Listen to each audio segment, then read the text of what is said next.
Feeling stuck is surprisingly common in any sort of research, and especially PhD research as you're learning the research ropes. I said research a lot then, didn't I? People can feel stuck for a variety of reasons. It could be that your research isn't working and you feel like a failure. It could be a feeling of inadequacy. It could be that you are depressed. It could be that you're feeling lonely. It could be that you're even considering if a PhD and academia is the right path for you. That one got me a lot throughout my PhD. You can also feel like you are not doing a good enough job because you are comparing yourself to everyone else in your research cohort. Now, the first thing to do is to stop and write down why you actually feel stuck. And sometimes it is not as obvious as you hope it would be. First of all, identify exactly what it is. And it may take a little bit of scratching under the surface, but ultimately you can normally come down to like one or two reasons why you feel stuck. And then it's about sort of like plowing through. Here are my top 1, 2, 3, 4, 5, 6, 7 things that I do if I feel stuck, and I hope they'll help you too. When you're feeling stuck, it's really difficult to actually sort of take your own advice. So what I like to do is consider my being stuck someone else's problem, as if someone else is having this problem, and I sort of like think about what advice I would give them, because we are all experts. We have got a PhD in how to run other people's lives, but unfortunately we're not very good at taking that on ourselves. So I like to kind of like take a step back and go, what would I tell someone in my position? No one likes to take their own advice, but we love dishing it out, and just sort of like holding up a little bit of a mirror can really help push you out of the feeling of being stuck, if nothing else. Trying to boost my creativity is also another way that I can feel unstuck. One of the biggest things for me is I feel stuck if something is a failure, if it's not working, if I don't have the right skills to get out of a problem. One thing I love doing if I feel stuck is learning my way out of a problem, or just doing something completely different. If I come across a problem, I like to learn my way through it. So I may sort of like take a couple weeks to learn a new skill, learn about a new coding language, learn about a new sort of like instrument in the lab, learn about new papers, new fields, whatever it is.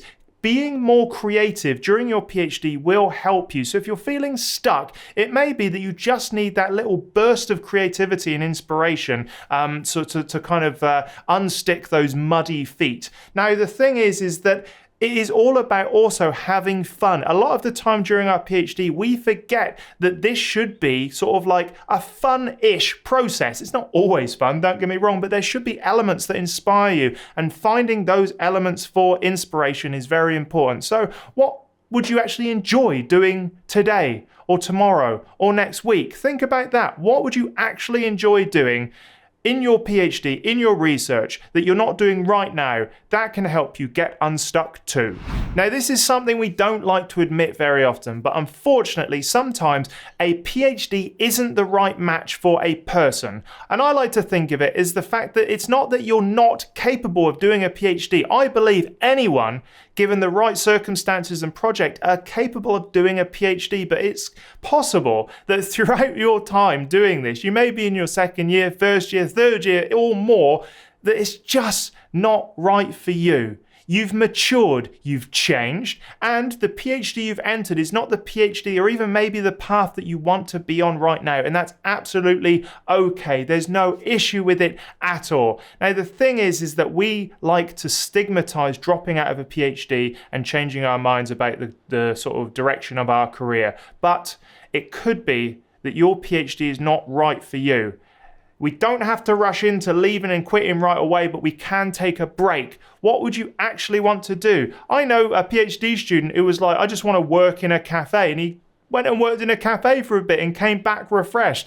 Those things are important. What would you actually want to do with your life? And just take a break, 6 months sabbatical from your PhD if you can, a year if you really want to see if it's genuinely something you want to do. We often have the grass is greener ideas throughout our lives, let alone during our PhD. So going to test those waters is a really great way to feel unstuck. Feel like you're not trapped in something you actually don't really feel like you want to do.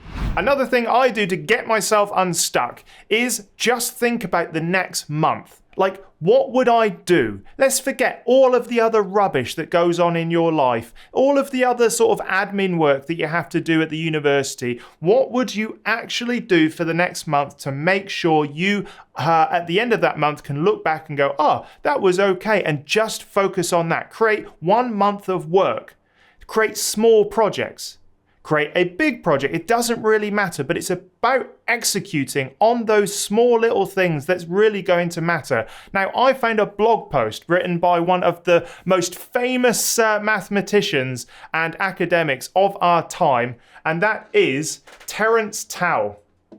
So, over here, he's got a blog, which, by the way, is absolutely fantastic. He's got on this blog post this: one needs to do a serious amount of reading and writing and not just thinking in order to get anywhere in mathematics or research in general, by the way.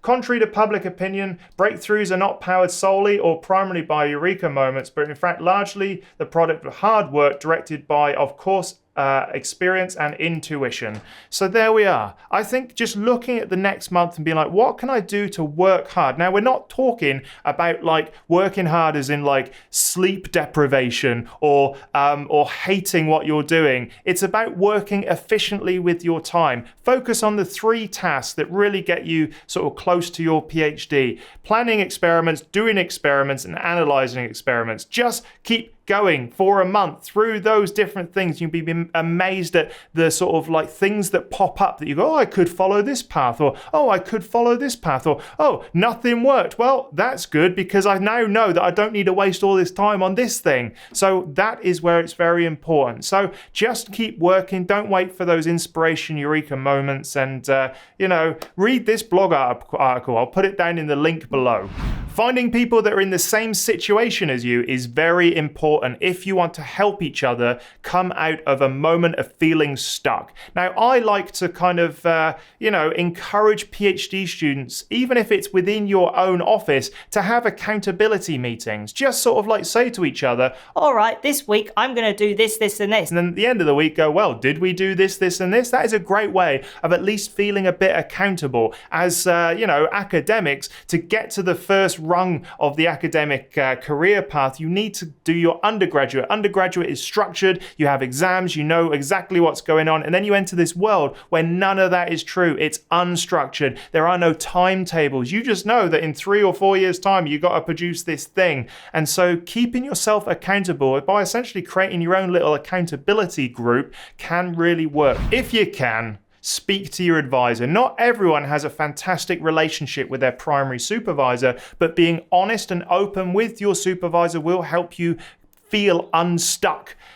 Saying that you're having a problem, saying that you're stuck on a particular issue, saying that you're not feeling so great personally, if you can with your PhD supervisor, they are there to help you and push you through whatever challenges you face. Remember that this is really like an apprenticeship for the academic world. So you really have to kind of lean into that mentorship relationship and kind of trust them a little bit as well. They're not just there to boss you around and suck up your papers when you publish them. It's about making sure that they are useful for you as well. Importantly, just lean into that relationship and say you are stuck. Ask for help with your primary supervisor or a senior researcher in the lab or another senior PhD student or postdoc or another academic. It's amazing how just a simple kind of like 10-minute, 15-minute conversation can help push you through whatever feelings you're having. There was one supervisor I had, I guess I can say his name, Paul Dastor.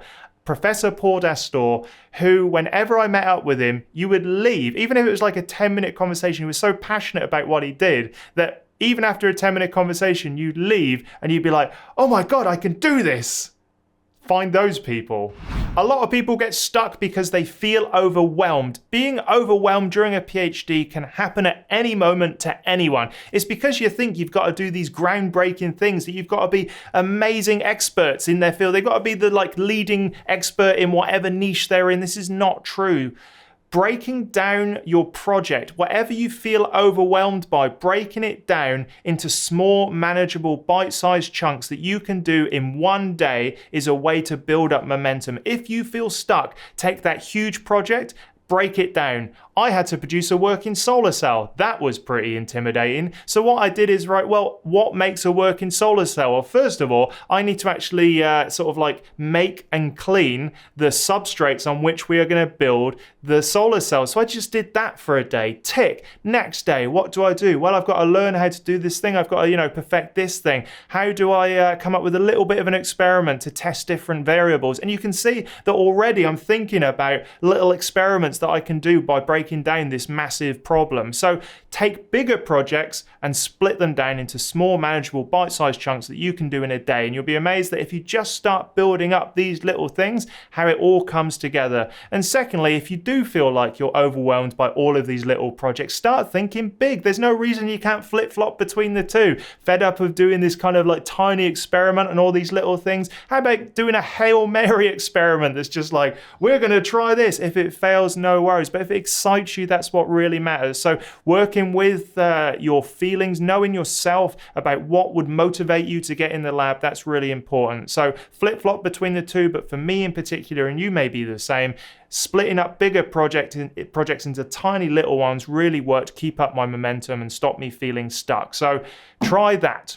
So there we have it. There's everything you need to know about being stuck during your PhD, and hopefully some tools that you can use to get out of it. Now, it can happen for a variety of reasons, and this list certainly isn't exhaustive. So let me know in the comments what you would add. Why do you feel stuck? How do you get yourself out of feeling stuck during your PhD? Also, remember to sign up for my newsletter. It's got an email drip list that has got 5 emails over about 2 weeks. You get everything from the tools I really use and recommend, the podcasts I've been on, and more. It's exclusive content and it's available for free, so that helps. And also, go check out academiainsider.com. That's my new project where I've just launched a blog on it as well. It also houses my ebooks, the Ultimate Academic Writing Toolkit, as well as the PhD Survival Guide and my Insider Forum. Oh, what a load of things. All right, then, that's the end of it. I'll see you in the next video.